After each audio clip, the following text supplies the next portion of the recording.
You know, and I can't even say that I have been totally vulnerable with another human being yet, you know. I have been vulnerable, but not to the extent that Osho is talking about, to the full extent that vulnerability is capable of being expressed through.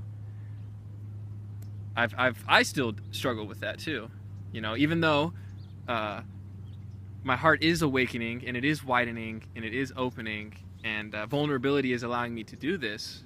I'm human, right? I'm human. One of the videos that you mentioned earlier, you were talking about how being vulnerable with your partner, it can put you in a place of that darkness within your heart. Let's imagine for a second that darkness was dark matter.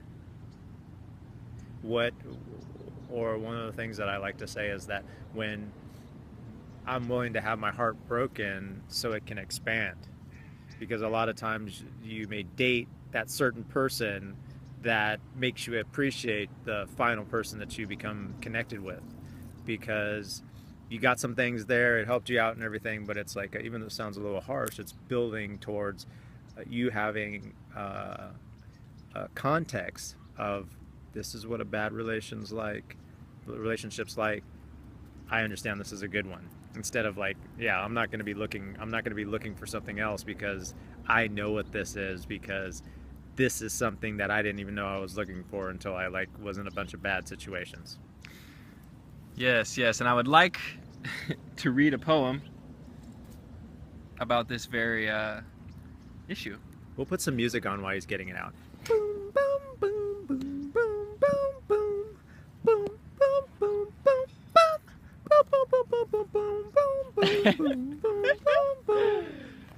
Okay.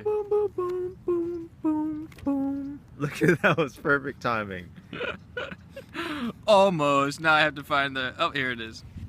So this is here everything is. So this is a poem by Khalil Gibran, a Lebanese poet who came to America in the early 1900s. And, is he from Lebanon? He is. Oh, wow. Yeah. And he's transformed my life. His poetry has had a major impact on the way that I live my life. And this is his poem from the Prophet on joy and sorrow. Then a woman said, "Speak to us of joy and sorrow." And he answered, "Your joy is your sorrow unmasked. And the self-same well from which your laughter rises was oftentimes filled with your tears. And how else can it be? The deeper that sorrow carves into your being, the more joy you can contain. Is not the cup that holds your wine the very cup that was burned in the potter's oven? And is not the lute that soothes your spirit the very wood that was hollowed with knives? When you are joyous, look deep into your heart, and you shall find it is only that which has given you sorrow that is giving you joy. When you are sorrowful, look again in your heart, and you shall see that in truth you are weeping for that which has been your delight. Some of you say, joy is greater than sorrow, and others say, nay, sorrow is the greater. But I say unto you, they are inseparable. Together they come, and when one sits alone with you at your board, remember that the other is asleep upon your bed. Verily, you are suspended like scales between your sorrow and your joy. Only when you are empty are you at standstill and balanced. When the treasure keeper lifts you to weigh his gold and his silver, needs must your joy or your sorrow rise or fall. So I think you made a really good point there about when your heart gets broken, it expands and it widens, right? Like you said, the more sorrow carves into your being, the more joy it can contain. The cup that holds your wine was burned in the potter's oven. The lute that soothes your spirit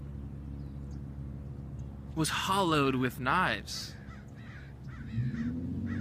So in that heartbreak, there's an expansion, a widening, a growing of the heart.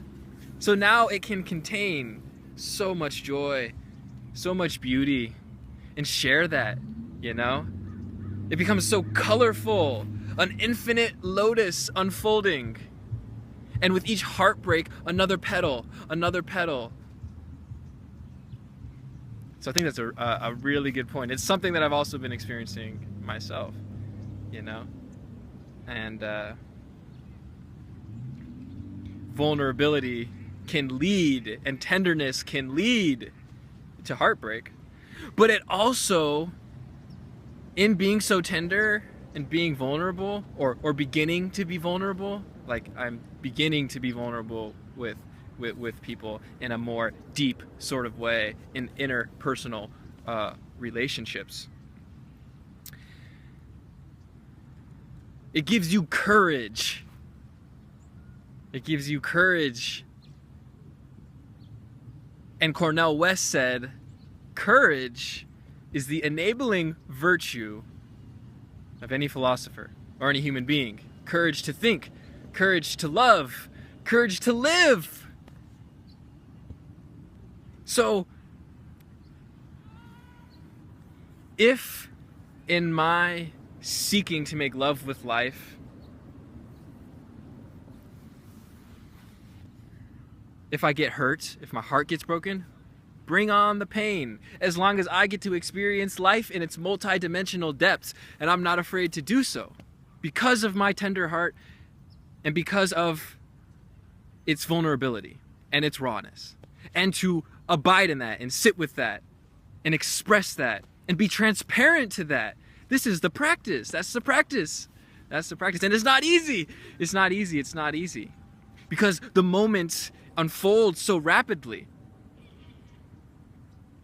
And so this is where things like freestyling is helping me to respond